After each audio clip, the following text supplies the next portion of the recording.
Buenas tardes, buenos días, a la hora que estén viendo este programa. Bienvenidos a Gabinete en la Sombra. Para los que no han visto el programa, bueno, este es un foro de análisis de opinión, es una vitrina en la cual distintos expertos exponen y platican acerca de diversos temas importantes a nivel nacional, a nivel Distrito Federal también. Me acompaña Mario Velasco. Hola, ¿qué tal? Conductor y amigo. El día de hoy no nos pudo acompañar Rodolfo Higareda, pero tenemos un invitado de lujo, está con nosotros el día de hoy José Buendía. Hola, ¿cómo están? Es un gusto estar contigo, muchísimas gracias. No, gracias a ustedes por la invitación, un placer estar con ustedes. Gracias, Pepe. Y bueno, pues Mario nos va a contar un poco acerca de tu trayectoria. ¿Cómo no? Gracias. Bueno, tu apellido ahorita de origen croata, después de Buendía, no lo voy a poder... Hegevich. Es que estuvimos Pepe discutiendo. Buendía, Hegevich, bueno, estamos platicando ahorita en el interprograma que es de origen croata ese apellido. Bueno, pero Pepe es un mexicano, gran especialista en temas de derecho a la información, transparencia. Pepe es licenciado en ciencias políticas. No, en comunicación. Comunicación. En comunicación, y hiciste el doctorado en ciencias políticas en la Complutense. Exactamente. Además fue asambleísta por el partido que ya no existe, Democracia Social, fue asambleísta por el Distrito Federal. Me parece Así que es. fuiste el único que entró en aquella época, ¿no? Fuimos tres náufragos Tres del náufragos. naufragio de Democracia Social en el 2000. Ok, y tú fuiste los que agarró un salvavidas ahí en la asamblea. Exactamente. La otra fue la líder, una de las líderes en ese momento del movimiento gay lesbi, que presentó la primera iniciativa para la legalización de las Sociedades en convivencia. Sociedades de convivencia, Ok. exactamente. Ok. También Pepe es editorialista de Excelsior. También es conductor de un programa de Canal 11 que se llama Agenda Fondo. Fondo. Locutor También en Imagen Cadena 3 tiene un programa de televisión que se llama Círculo de Ideas, y él fue el impulsor de la Ley de Transparencia en el Distrito Federal. Y bueno, pues yo represento aquí la voz de la ciudadanía, Pepe. Y este programa va dirigido no solamente a expertos, sino a personas que estén interesadas en los asuntos públicos. Y quiero que comiences diciéndonos, ¿qué es la transparencia? ¿Cuál es la importancia de la transparencia en el Distrito Federal? Bueno, digamos que en términos muy, muy simples, es, digamos, la disposición que deben de existir en las instituciones, en las dependencias, en el gobierno, en la autoridad, para operar frente a la ciudadanía, para trabajar frente a la ciudadanía, como si estuvieran, digamos, en una especie de caja transparente en la que cualquiera de los ciudadanos que pagan sus sueldos, sus salarios, pueda observar todos y cada uno de los movimientos que realicen. Ese, digamos, que podría ser un buen ejemplo, la caja de cristal dentro de la que debe operar cualquier funcionario público. ¿Qué tipo de datos podría encontrar un ciudadano normal acerca de sindicatos, empresas? ¿Qué encontramos? Bueno, hay distintos niveles de gobierno. Entonces, en los niveles más cercanos al ciudadano, donde digamos que puede ser más práctico, Sí. Que serían el municipio, o en el caso del Distrito Federal, las delegaciones, pues informaciones sobre cómo, por decir cualquier ejemplo, en el caso de las delegaciones, cómo y cuándo se deciden, por ejemplo, la iluminación de las calles. Okay. Es un problema sentido en la ciudadanía. ¿Cuándo, cómo y por qué en mi calle no hay la iluminación o la reposición de focos que sí hay en otras, siendo que es además un factor central, por ejemplo, para la seguridad? Hay otros niveles de acceso o de información que pueda requerir, por ejemplo, del Congreso o del Ejecutivo. ¿Qué nos interesaría, por ejemplo, del Ejecutivo? Presupuestos, ¿no? Presupuestos. ¿Cuánto gastan en Los Pinos, por ejemplo? ¿Se acuerdan? Las toallas de Las lujo de toallas Los de Pinos. Fox. Fue una de las ¿no? primeras, digamos, grandes escándalos Sí. que se derivaron de la aprobación de la Ley de Transparencia, fue precisamente la investigación periodística que, usando la Ley de Transparencia, permitió conocer el gasto que se había realizado en Los Pinos de... Yo creo que siempre el asunto de los presupuestos causa mucha controversia, ¿no? En la ciudadanía. Creo que es de esos temas que pues mucha gente no está de acuerdo, ¿no? Siempre es controversial. Pero ¿por qué será eso? ¿Tú qué opinas, Pepe? Eso que dijo Janina ahorita, ¿qué opinas? ¿Es mucho del tercer mundo que nos preocupemos mucho cuánto gastan nuestros gobernantes? ¿Es un asunto que se da sintomatológico en otros países del mundo más avanzados, o es porque desconfiamos de nuestros gobernantes porque durante mucho tiempo han dado motivo para ello. Es decir, los gastos desproporcionados, claro. Esas toallas de Fox costaban N número de miles de pesos, ¿no? Entonces, ¿por qué se debe esto? ¿Por qué tanta insistencia en estos temas? Bueno, yo creo que hay distintas razones, pero me inclinaría de entrada por la segunda que has dicho, ¿no? La historia y las tradiciones que tenemos en este país tienen que ver, cuando se trata de gobernantes, sobre todo de la opacidad, de la distancia, de la lejanía con la que siempre se han manejado, casi con aquella vieja figura del Arcana Imperi que rodeó, digamos, la actividad de los monarcas en la Edad Media en el mundo, en Europa, en el que pues casi todo lo que realizaban pues, se prestaba a la especulación, a la leyenda, un poco incluso a la generación del morbo por parte de los ciudadanos, que al no saber ni cómo vivían, ni qué sucedía en esos mundos de poder y oropel, pues lo que generaba era una avidez, ¿no? Por pensar y cómo será su vida, cómo serán sus secretos, o por qué guardan ese nivel de secreto con el que se conducen. Pero desde el Imperio Romano también había algo de eso, yo creo que siempre hay una constante. El tribuno de la plebe, los representantes populares que representaban, digamos que al pueblo frente a los cónsules o procónsules o senadores romanos o los emperadores, también pedían algo de eso. Parece que desde el derecho latino antiguo hay figuras también. Absolutamente, y me parece muy comprensible que entonces la primera reacción de los ciudadanos cuando se generan esta clase de instrumentos, en el caso de México, principios de la década pasada, pues sea justamente tratar de usarlos para descubrir, para develar el ejercicio patrimonial del poder que ha hecho la autoridad. Ejercicio patrimonial, eso es importante lo que sin duda. Sin duda. O sea, el gasto, ¿cuánto se gasta? Te digo algo. ¿Cuánto se gasta y sobre todo cómo se gasta? Porque a lo mejor se va a seguir gastando igual. La diferencia es que antes se gastaba sin que ninguno pudiera pedir o exigir cuentas para saber cómo, por qué y dónde se gastó. Esta es la diferencia que creo que hay, sobre todo cuando con las leyes de transparencia y acceso a la información. Que hoy el ciudadano lo que tiene es la capacidad de pedir y exigir cuentas. Pero es, digamos, que una capacidad o un derecho que funciona en tanto la ciudadanía lo ejerce. Oye, Pepe, y dime algo, ¿cuáles son los datos que se piden con mayor frecuencia en el IFAI, por ejemplo? Mira, es curioso, pero la lista de los principales usuarios es bastante reveladora del tipo de información que se pide. Los principales usuarios de las leyes de transparencia son los periodistas, académicos. Por razones obvias, ¿no? Sí, coincido totalmente. ¿No? Búsquedas de informaciones para sus investigaciones, tanto periodísticas como académicas. En la mayoría de los casos, la de los periodistas tiene que ver con esto, con develar el funcionamiento, malos manejos, sospechas de corrupción que se estén dando. O entre partidos políticos, ¿no? Muchas veces. El problema es que todavía no tenemos el acceso, digamos, de las leyes de transparencia a los partidos como sujetos obligados. Pero digamos, un partido contrario sí podría como que pedir información para publicar algo en contra de alguien, ¿no? De alguna manera. Utilizando terceros, sin duda, por supuesto. Sí, por supuesto. Bueno, regresando un poquito a lo que estaban hablando. Pero siempre, más que por partidos, hacia el gobierno. Porque hoy lo que tienes como sujeto obligado son a los poderes ejecutivos, no a los partidos políticos. Los partidos políticos son hasta ahora, digamos, los grandes factores de poder que han logrado mantenerse lejos de la mirada ciudadana.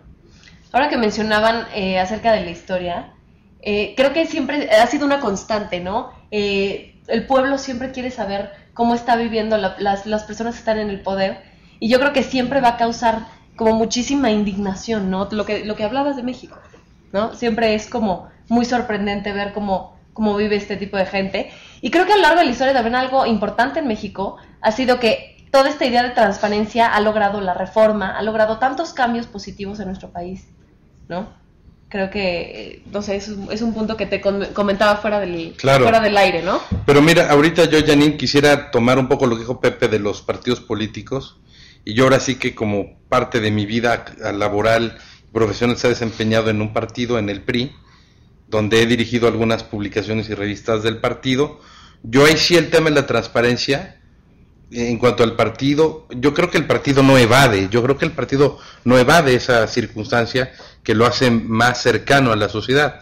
Yo creo que el partido, por su naturaleza, aunque es un organismo de interés público, pero también por el desempeño y desenvolvimiento de sus actividades, luego es difícil que esté bajo el escrutinio, no digamos en el manejo de sus recursos, lo cual no es malo, sino que es difícil porque también en un partido político las dinámicas de trabajo son distintas, y también un partido político está rodeado por una serie de mecanismos legales y de prerrogativas, donde por ejemplo gastas en publicaciones porque te lo mandata el IFE, el COFIPE te lo mandata, pero también te dan para justificar con ese gasto cierta porción, aunque ya cambió me parece, pero en su momento te devolvían 75 centavos 80 de cada peso que gastabas en publicaciones o en capacitación.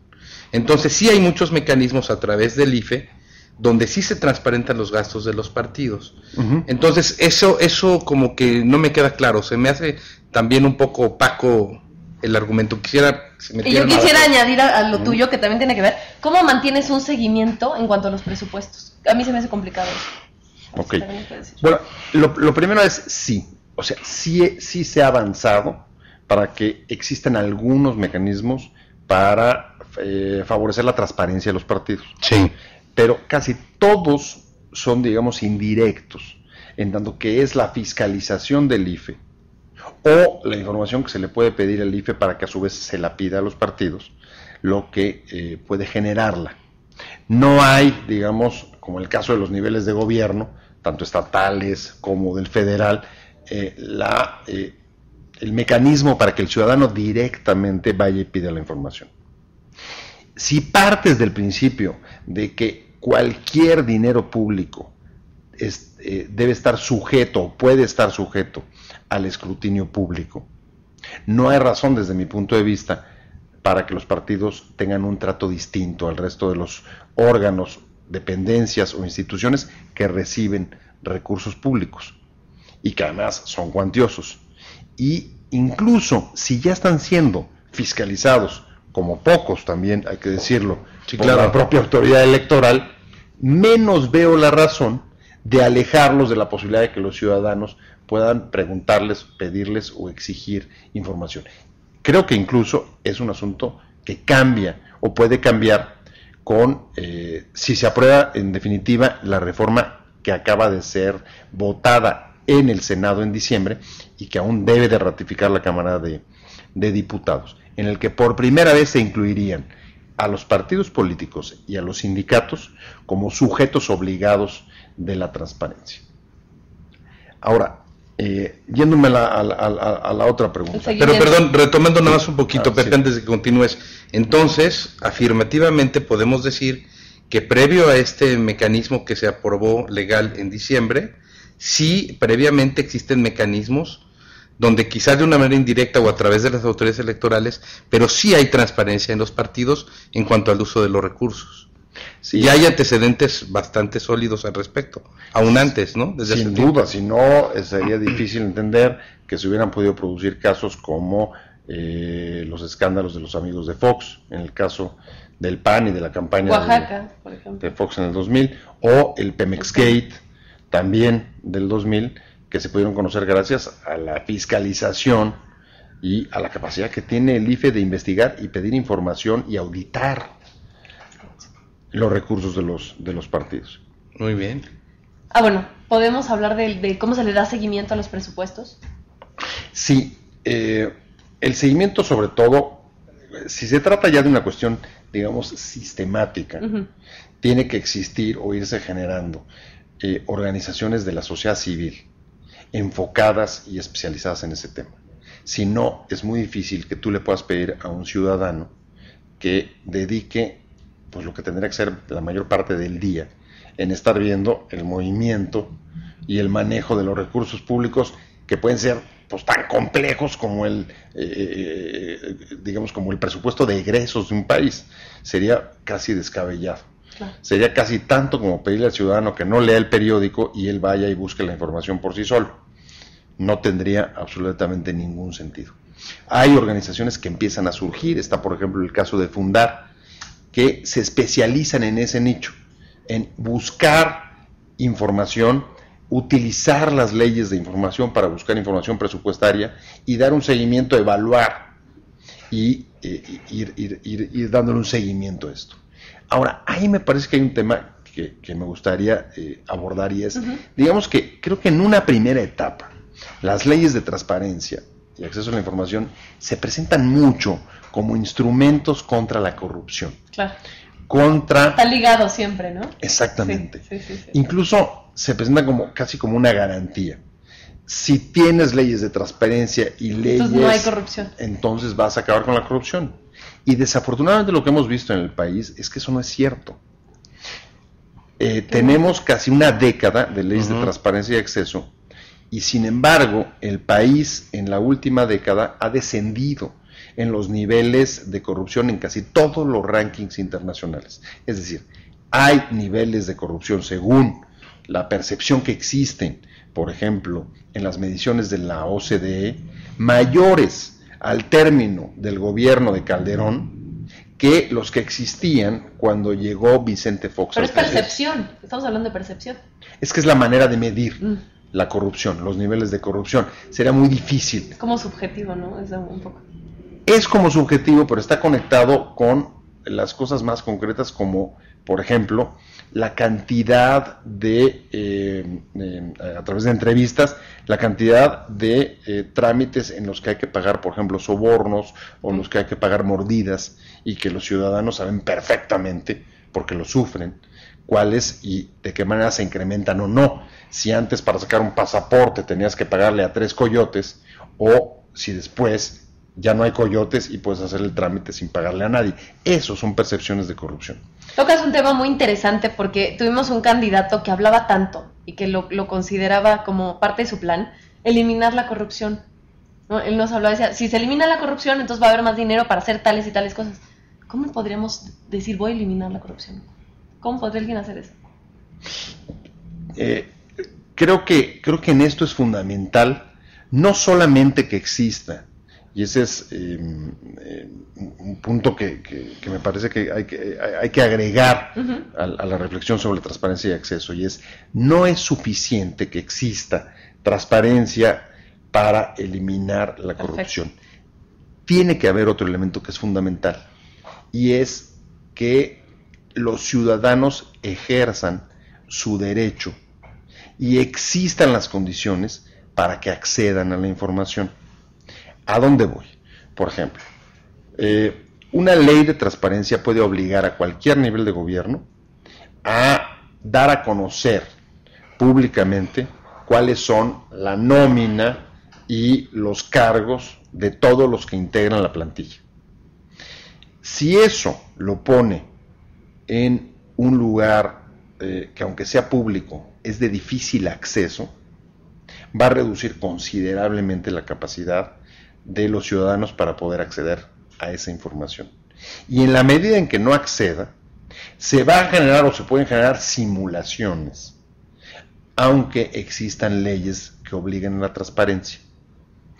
Si en cambio, por ejemplo, incluso a veces sin necesitar de leyes, no con esto quiero decir que no las necesitamos, sí las necesitamos, pero a veces, por ejemplo, sin la necesidad de leyes, por ejemplo, el sistema financiero, logras a través de reglamentos o a través de acuerdos incluso con el gobierno, que se establezcan rankings y se informe sobre, por ejemplo, las tasas de interés, cuánto cobra por tu tarjeta de crédito el Santander o el Bancomer o esto, y tú eso lo publicas y es una tabla comparativa entre cada uno de ellos. Logras que la cantidad de mayores ciudadanos posibles tengan el mayor acceso posible. Tomará las opciones que más le convengan. Exactamente. Sí, que realmente se usara para... Pero estás hablando de un nexo causal, transparencia, opciones. O sea, es decir, el ciudadano a través de la transparencia tiene un mayor abanico de opciones para tomar sus decisiones. es que justo lo que estoy diciendo es que la transparencia no te garantiza el acceso a la información, y sin acceso a la información no tienes elementos suficientes para reducir, por ejemplo, la corrupción. Filosóficamente eres menos libre. ¿Eres menos libre para tomar tendrías más opciones, pero no se utilizan, ¿no? Eres menos libre porque estás menos informado. Mientes, totalmente. Y en el caso de un mercado como el que vivimos, en el mercado de servicios, mercado de... en un mercado. De comidas, en fin, casi todos los elementos que hoy construyen la vida tienen un mercado. En ese mercado, mientras más información tienes, tiendes a tomar decisiones más inteligentes. Claro, porque vas a tener mayores referencias, vas a tener un abanico para dónde moverte. Lo que hablábamos fuera del aire, ¿cuántas veces se pueden tener muy buenas ideas, muy buenas iniciativas, pero si la gente realmente no va y no denuncia y no hace y no pide información, no funciona? ¿No? Lo que hablábamos también de derechos para que el humanos, consumidor sea más racional, sin duda. Para que el consumidor sea más racional, depende mucho de consume servicios públicos, privados, para tomar mejores decisiones y para obligar que quien los preste que hagan cumplir, sea más eficiente y más eficaz. Vamos a poner otro ejemplo que es sentido por la ciudadanía. Uh-huh. Se acaba de aprobar una reforma educativa, sí, cuyo objetivo es justamente transparentar la forma de operación de la Secretaría de Educación Pública en términos de los docentes, de los maestros, de los exámenes para poder conservar y estar en las plazas, etcétera, etcétera, etcétera. Todo eso, desde luego, va a funcionar, es importante, lo necesitamos. Pero un resultado se va a conseguir si esa información la tienen o se difunden entre grupos o sectores de la población limitados. Y otro efecto tendrías en la medida en que se amplíe el radio de transmisión de esa información. Claro. Si, por ejemplo, esta clase de información o de evaluaciones no solamente se difundieran en el periódico, que es poco leído, o en la televisión, que aunque es masivo, tiene menos retención, sino que a lo mejor se rankearan, por ejemplo, o se establecieran índices y se pusieran en los propios planteles escolares, como ocurre en otros países, donde tú puedes saber cuál es la calificación o la cantidad de maestros que aprobaron o reprobaron de ese plantel donde va tu hijo. Claro. Te daría una cantidad de elementos mayores para tomar, por ejemplo, la decisión de dónde quieres o dónde te gustaría que tus hijos se educaran. O las guarderías para que no haya pederastas o no haya gente que abuse de los niños, etcétera, es que etcétera. Es la idea, utilizar así esa información para tu partes. vida diaria, ¿no? Porque Así la es. gente lo ve como algo muy lejano, pero realmente es eso, es ponerlo en práctica, empezar a buscar información y utilizarla para las decisiones que uno toma, hablando, por ejemplo, de la decisión de una escuela para tus hijos, ¿no? Así es, y porque además en la medida en que se difunda más esa información, se convierte en, digamos que en el principal disuasivo para que las autoridades sí se cuiden mucho más de no incurrir en prácticas erráticas, desviación de recursos o malos manejos o simplemente negligencia. Total. Que, O indolencia. Que si existe transparencia, pero está en un rincón de un portal, de una dependencia pública que no asiste o acude nadie a ver, pues tiene un nivel o un costo de castigo pues muy menor. Claro. Ahora, Pepe, dime si algo. Esto es masivo. Yo como ciudadano, ¿cómo puedo llegar a esos datos? ¿Cuál es el proceso para alguien que nunca ha tenido contacto con el IFAI? Bueno, hay dos espacios distintos. Sí. Uno es, la ley obliga a las autoridades, a los niveles de gobierno, a difundir información sobre sus actividades en sus portales, en sus páginas de internet. No les dice cómo, ni si deben ser amigables, ni cuántos pasos tiene que dar el ciudadano para llegar a la información, y eso sí deja, digamos que expuestos a una gran discrecionalidad sobre la manera de presentar y ofrecer la información.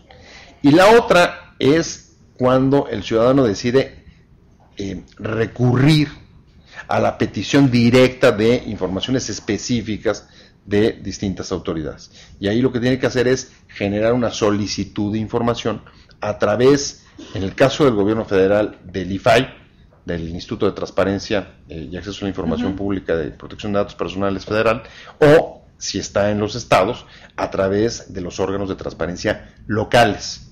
Si le niegan la información, el ciudadano tiene derecho a recurrir y a inconformarse.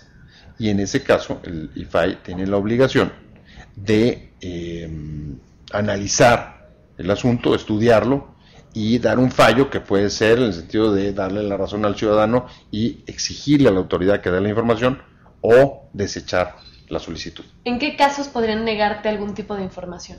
¿O qué tipo de información no debe revelar el IFAI, por ejemplo? Bueno, es que esta clase de leyes plantean con bastante claridad aquí y en cualquier parte ya, digamos que cierto tipo de información que se considera reservada.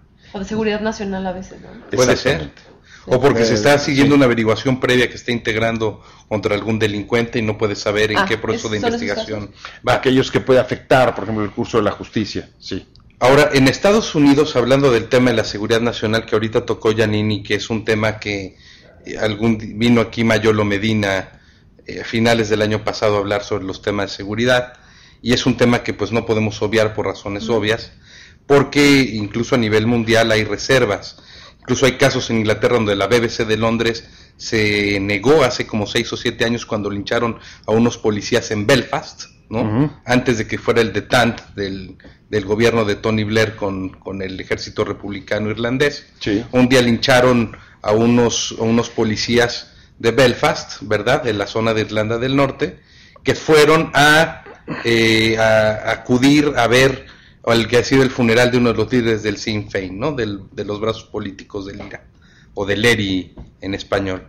Y los lincharon, los sacó la turbamulta de la patrulla y los linchó. Y pidió Scotland Yard o algún organismo policíaco inglés, pidió los videos y la BBC se negó, ¿no? Y era por motivo de la libertad de información y resguardar eso que era propiedad de la BBC, es decir, se armó un asunto ahí.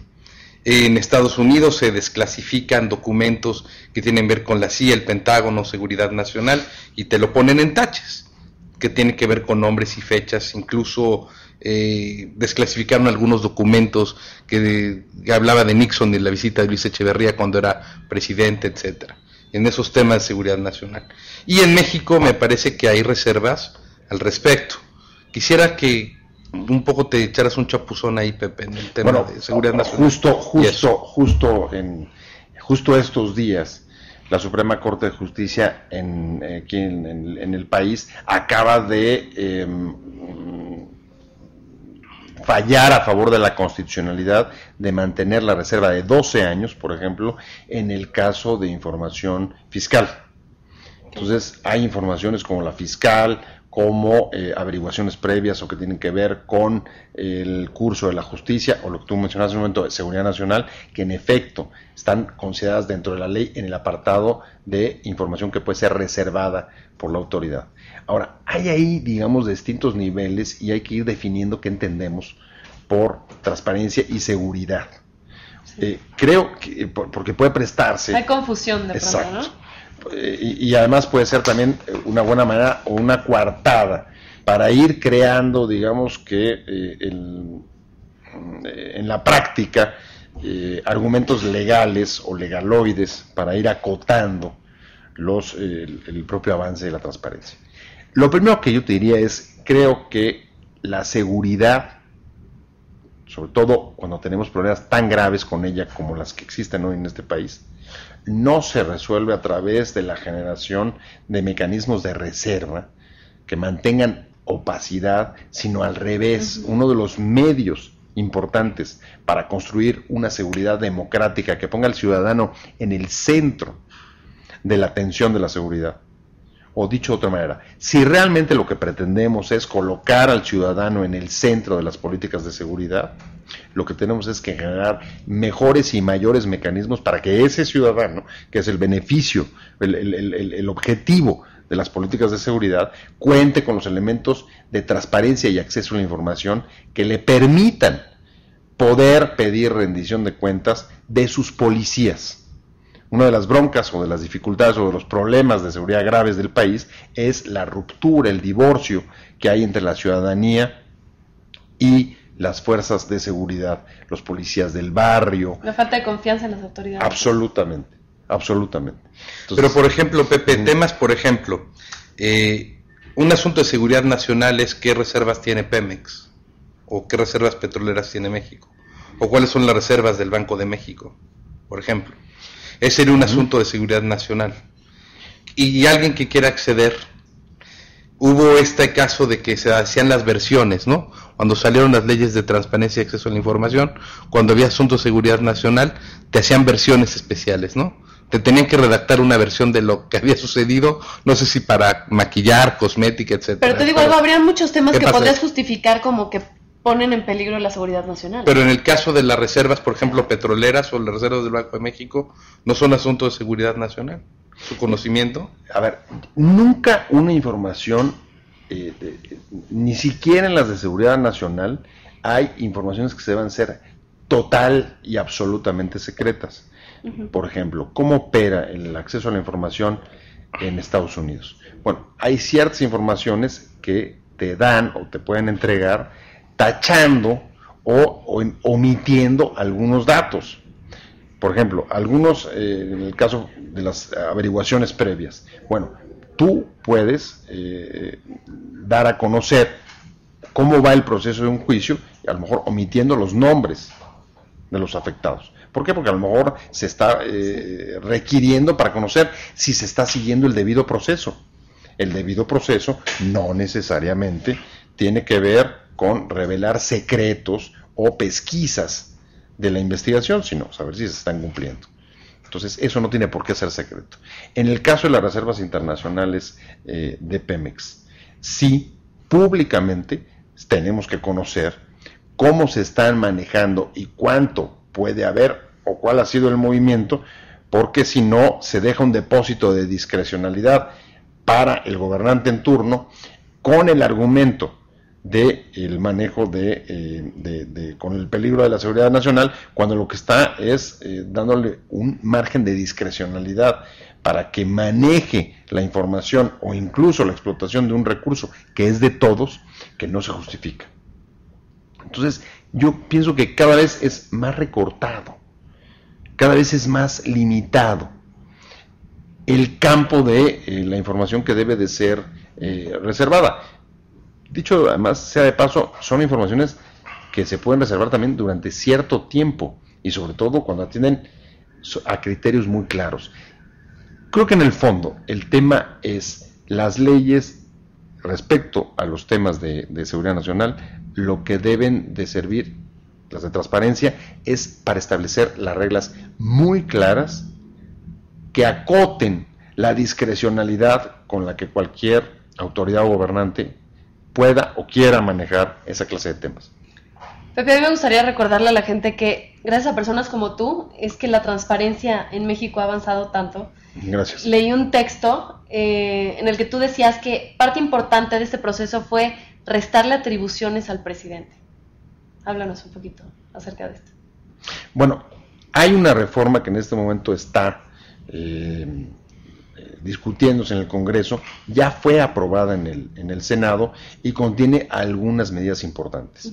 La primera es que se le va a dar autonomía absoluta al IFAI para operar como un órgano no dependiente ni subordinado a ningún otro de los poderes. La segunda es que los fallos que dé el IFAI van a ser inatacables.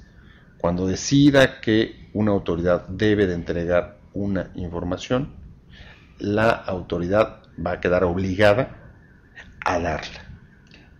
Aunque permite que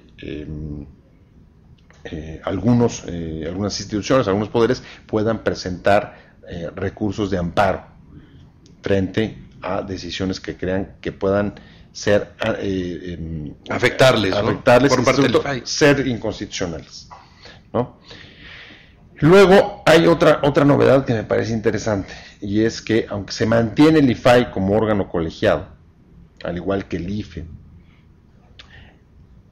a partir de los nombramientos que se den este año, en caso que se apruebe la ley, los nuevos consejeros que van a ser relevados, porque termina su periodo, van a ser elegidos ya no a propuesta del presidente de la República al Senado, sino que va a ser el Senado, los partidos políticos representados en el Senado, los que tengan que ponerse de acuerdo, lograr una mayoría calificada y proponerle o designar, más bien elegir a un comisionado en un proceso en el que el presidente de la República va a tener la facultad de rechazar la propuesta.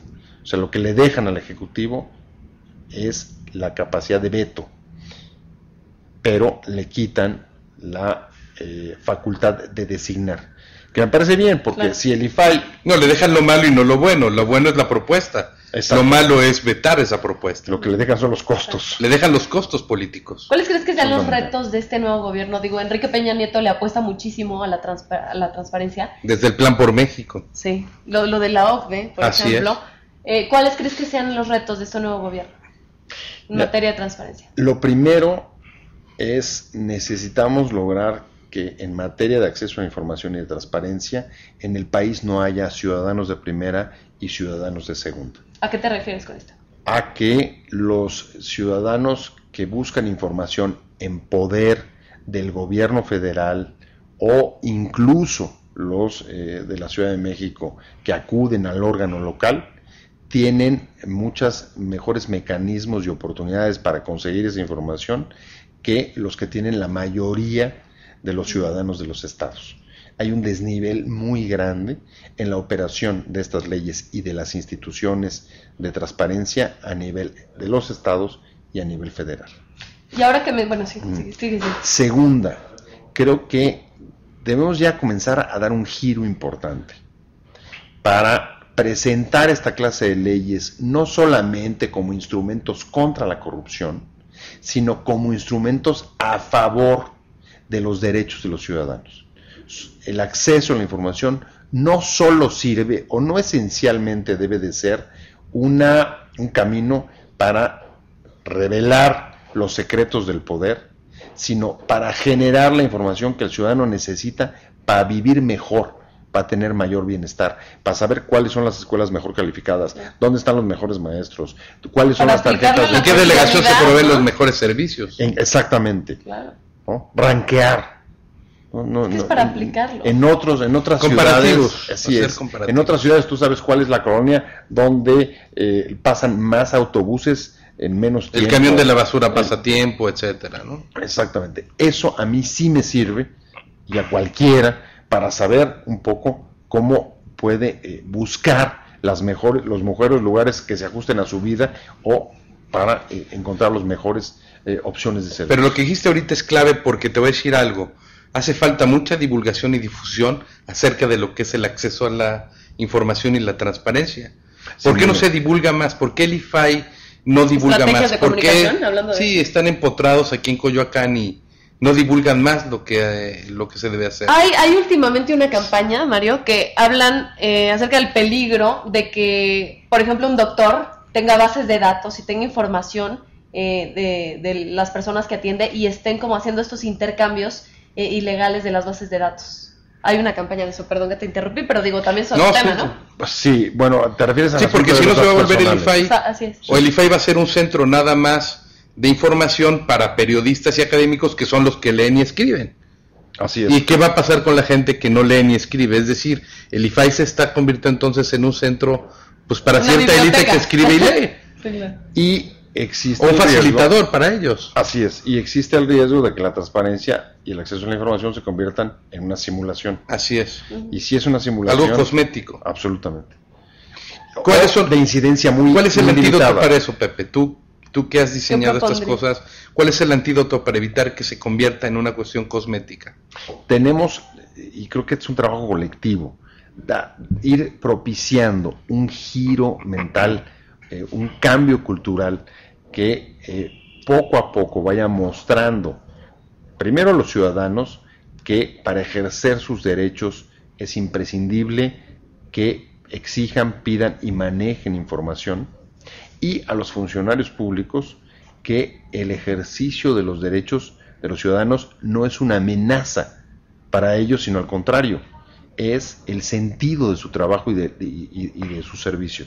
Si un funcionario logra que en el área o en el giro de trabajo, en la prestación o en el servicio en el que se encuentra, haya más y mejores organizaciones o ciudadanos individuales que ejercen y piden y demandan servicios y derechos, mayor éxito va a tener en su propia gestión. Oye, Pepe, y pensando en las grandes metrópolis, ¿qué modelos internacionales adoptarías para México? Bueno, yo creo que ahí hay muchos ejemplos, pero en el caso de transparencia... El tema de transparencia, obviamente. Hay que decirlo, no estamos tan retrasados. Okay. Las leyes de transparencia en el mundo, y particularmente en las democracias occidentales, de las economías más avanzadas, se desarrollaron en el último cuarto del siglo XX y en la mayoría de los casos en la última década. Países como Gran Bretaña, España, llegan a la transparencia después de que llegan, después de nosotros. Después o Chile, ponle tú. Sí, Chile después de una dictadura que creó cierto desarrollo económico, ¿no? A costa de muchas cosas. Así es. Para tener un modelo un poco más cercano, ¿no? Así es. Yo creo que también hay que tener un poco de paciencia, ¿no? Y es la implementación de esta clase de leyes necesitan tiempo. No se dan de un día para otro. Por decreto. Exacto. En algunos casos incluso se dan fenómenos interesantes porque cuando se aprueban hay como un boom que sube el número de solicitudes y de usuarios, pero pronto... La moda. Exacto. Y de pronto Exacto. pues baja el interés, ¿no? Hasta que se convierten, y yo creo que esa tendría que ser la meta, en parte de la vida cotidiana de cualquier ciudadano. La ciudad, en ese caso, hablando de la Ciudad de México, es obviamente más avanzada que otras ciudades del país y otros estados. Háblanos de esos Con lo que rezagos. hablábamos fuera del aire, es súper interesante. Lo que Del decía ese Distrito Federal rezago. con respecto a los demás estados, ¿no? La falta de actitud de la gente para acudir. O de los gobiernos estatales. Exactamente. Es que tienes dos cosas que incluso esta ley que se está discutiendo aún en el Senado ya considera que es, por ejemplo, que los ciudadanos de los estados que no reciban o cuya apelación de acceso a la información sea rechazada por parte de las autoridades locales puedan acudir a las instituciones federales para pedir información de sus estados. Ese es otro de los aportes importantes de esta ley. ¿Qué es lo que sucede? A ver, por un lado, en la Ciudad de México tenemos la sociedad más, digamos, plural, educada, Heterogénea. Claro. heterogénea, Tolerante. diversa y La ciudad de los contrastes. y politizada del país. Y eso hace que el nivel de exigencia y la densidad, digamos, de organizaciones de la sociedad civil y de la propia ciudadanía sea más fuerte que la que existe en otros estados de la República. De corte más conservador. ¿Tiene que ver el conservadurismo que hay en unas No. regiones del país o no tanto? Tiene que ver que no se confía en las autoridades, por ejemplo, en algunos estados de la República, lo que comentábamos, ¿no? Pero O sea, sociológicamente no hay algo en ese conservadurismo también.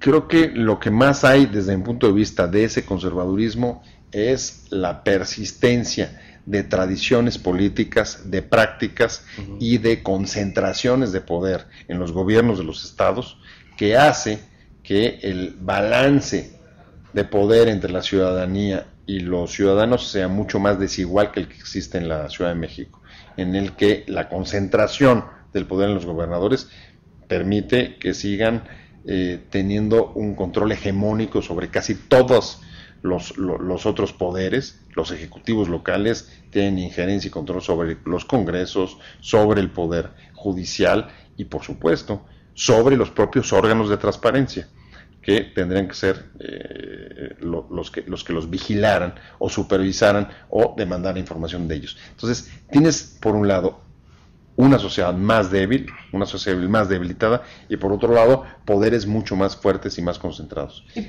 probablemente el miedo de cuestionar a la autoridad, ¿no? O el no tener la costumbre de hacerlo, ¿no? Tal vez en los estados. Es un asunto de práctica política y de cultura, pero finalmente es un asunto de ejercicio de derechos. Hay, digamos que ciudadanos menos, como tú dices, menos empoderados, Sí. que tienen o se sienten con menos capacidades para plantarse frente a la autoridad y exigirle que se cumpla y que haya las condiciones para que ejerzan sus derechos. Ahora, el presidente Peña Nieto ha sido muy reiterativo y exigente al respecto de, por ejemplo, lo que tiene que ver con la transparencia en cuanto al gasto y endeudamiento de los estados, para que ya no se disparen esos niveles que hemos visto que han ocurrido en muchos estados gobernados por gobernadores de distintas siglas. ¿Es importante ese impulso político, esa razón política, esa fuerza para que esto prospere, fructifique? Bueno, Peña Nieto recibe, antes de llegar al poder, una ley de contabilidad de los gobiernos de los estados que aprueba la pasada legislatura a iniciativa... De mayoría priista, por cierto. Exacto, pero a iniciativa del gobierno saliente. Digamos que esa es una de las cuestiones positivas que le hereda el gobierno de Calderón frente a un problema que creció desmesuradamente en los últimos años del gobierno panista, que fue el endeudamiento de alcaldías y de estados.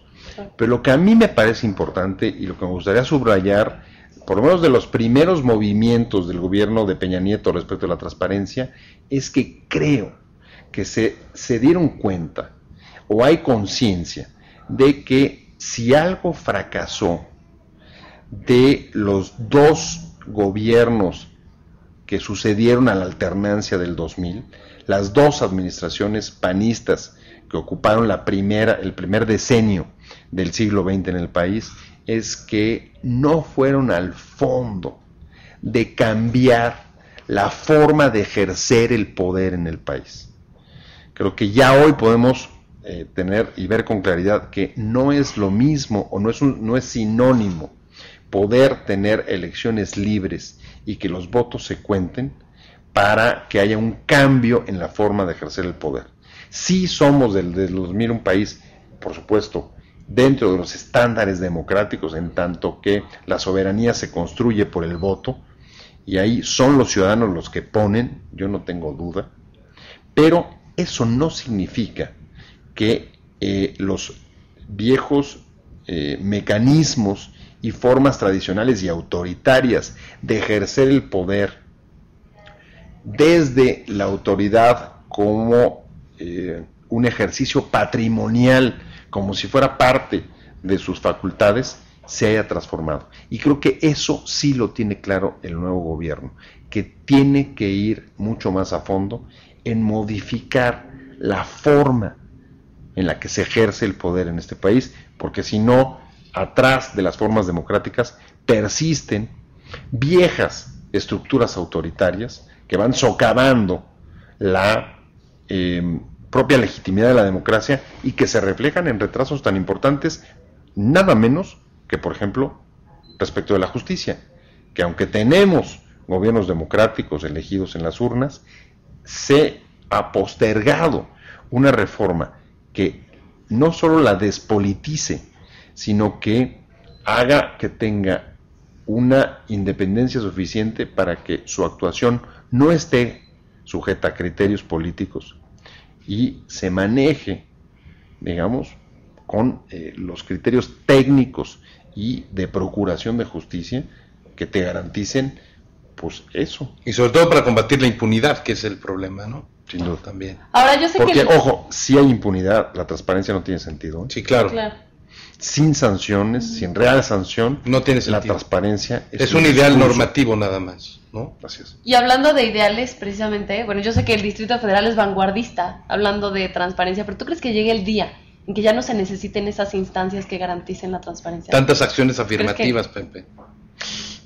Pues mira, yo creo que siempre, es un idealismo, siempre va a ser una aspiración el que cada vez necesites menores intermediarios y menor regulación para la convivencia. Para portarte bien, ¿no? Pero por lo pronto yo creo que en la medida en la que logremos que las regulaciones y las leyes funcionen, vamos a dar un paso más importante que mantenernos un poco, digamos, en esta incertidumbre, claro, en el estado de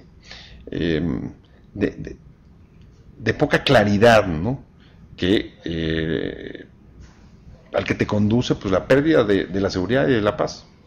Bueno, a mí me gustaría concluir con esto. Yo creo que las bases ya están puestas por personas como tú que han luchado por esta transparencia y que nos toca también a los ciudadanos poner, como que utilizar eso que ya se tiene, ¿no? Y ponerlo en práctica en nuestra vida cotidiana. Yo creo que ya depende más de la población, ¿no? Sin duda. ¿Tú? Pepe, ¿Con qué concluirías? Pues yo nada más concluiría que, bueno, es un tema que sí hay que meterse más para que no sea un tema elitista. Así es. Que no sea un tema de nada más de élites, de académicos y periodistas. Es que hay que llevarlo a cabo nosotros como ciudadanos. Sí, sin duda, pero los ciudadanos necesitan más divulgación, más información de esto, porque hay muchos que dicen, oye, primero enséñame a leer, primero dame de comer para que entienda lo que leo, y luego pues dime lo que es el acceso a la información, ¿no? Yo creo que van concatenadas esas situaciones. Pero creo que debe de abrirse más el tema para no ser de élites nada más, Pepe. Y hay que pensar en eso. Creo que las instituciones que están encargadas de esta tarea tienen que pensar en eso. Por ejemplo, en cómo asegurar el acceso a la información, por ejemplo, de vastos sectores de la población que, por ejemplo, no tienen computadora.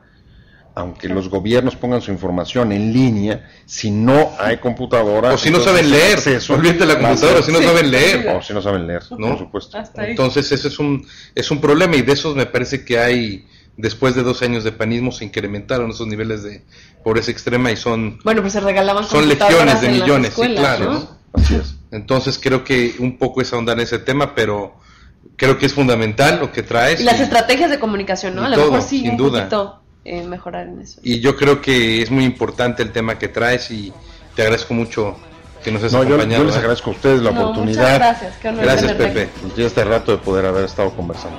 Qué lindo, Pepe, muchas gracias. Muchas gracias. Pepe. Nos vemos en el próximo. Muchísimas gracias. Chao, buenas noches y buena suerte.